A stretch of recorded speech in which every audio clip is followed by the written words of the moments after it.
Stop me if you've heard this one before. A guy walks into a financial advisor's office, feels professional, feels safe, signs the papers, and accidentally buys the advisor a Lamborghini while he eats cat food in retirement. Sounds like a bad joke, right? It's not. It's math.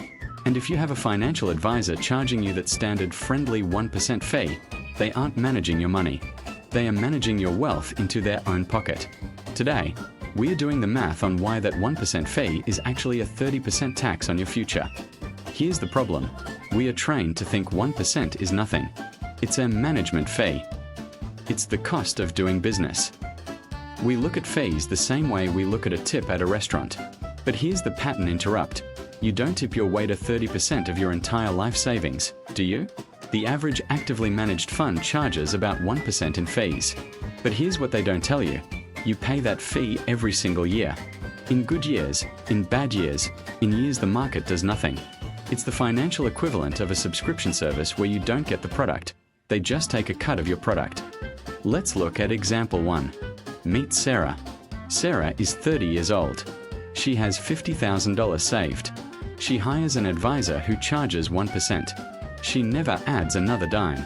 By the time Sarah is 65, assuming a 7% market return, she'll have about $533,000.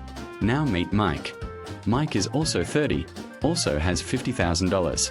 But Mike uses a simple low-cost index fund with a 0.03% fee. Mike does the exact same thing. By 65, Mike has $691,000. That gap, that's $158,000. Poof. Gone. That's not the advisor's salary. That's the advisor's vacation home. And we are just getting started. Pattern interrupt. Do you know what hurts more than losing money? It's not getting to use that money to make more money. This is called opportunity cost. Let's take Mike and Sarah again. But this time, let's say they both keep investing $500 a month.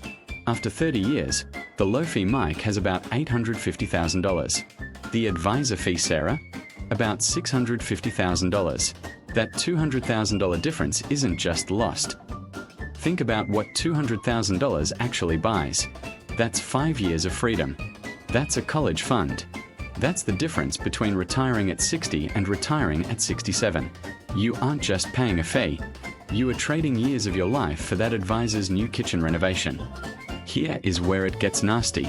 This is the part advisors pray you never calculate. It's not about the 1% you lose today.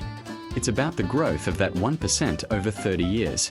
When you pay that fee, that money doesn't just disappear. It misses out on 30 years of compound interest. If your portfolio grows 7% but you pay 1%, you're not keeping 6%. You're keeping 6% while the 1% that left would have grown too. Over 30 years, that 1% annual fee consumes nearly 30% of your total potential wealth. Wait, what? Let me say that again. A 1% fee doesn't take 1% of your money. It takes 30% of your retirement. So, what do we do? Fire every advisor tomorrow and go full caveman with our money in a showbox? No. That's stupid. And the showbox doesn't earn interest. Here is the solution. The 0.03% rule.